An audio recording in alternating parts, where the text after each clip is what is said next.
มันขึ้นมาจากท่อระบายน้ำใช่ไหม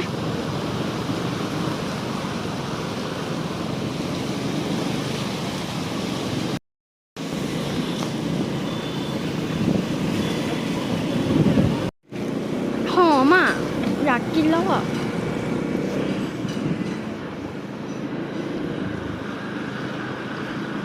ว้าวว้าว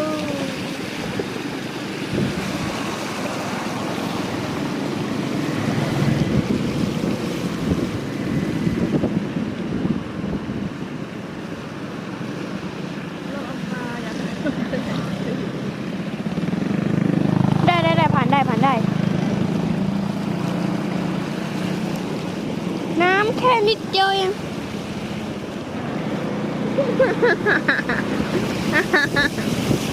โอ้ยเปียก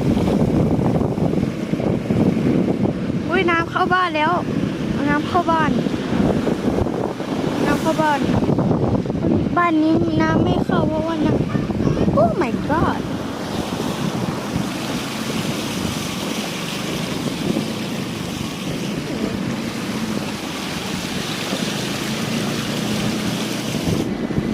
อยากเล่นบ้าง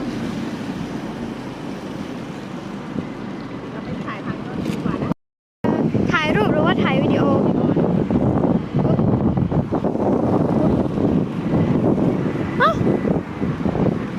อ๋ออยากออกจากบ้าน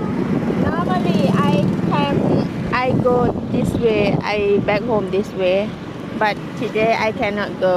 อยาก because ไปจะไป flood ทำไม everywhere. I have to go to another way because you see a lot of children play the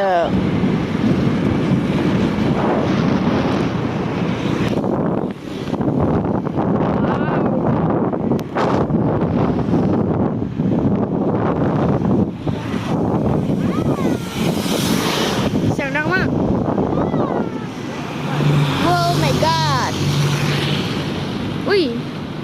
ทำไมทางเขาอันนี้ได้อะ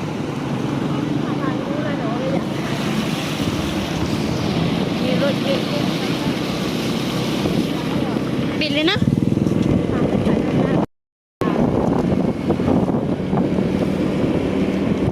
ไอ้ที่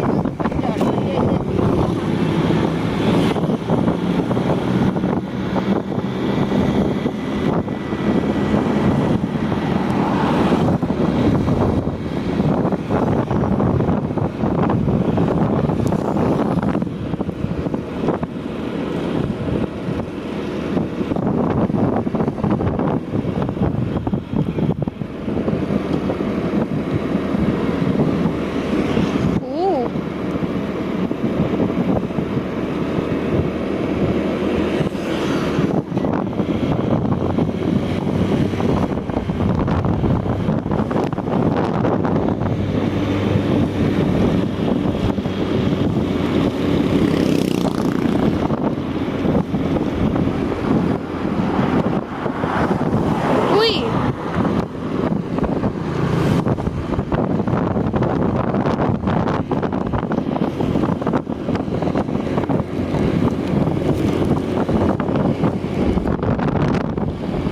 โอ้อุ้ยอันนี้ระวังสุดจนมืออันนี้เมื่อยอ่ะ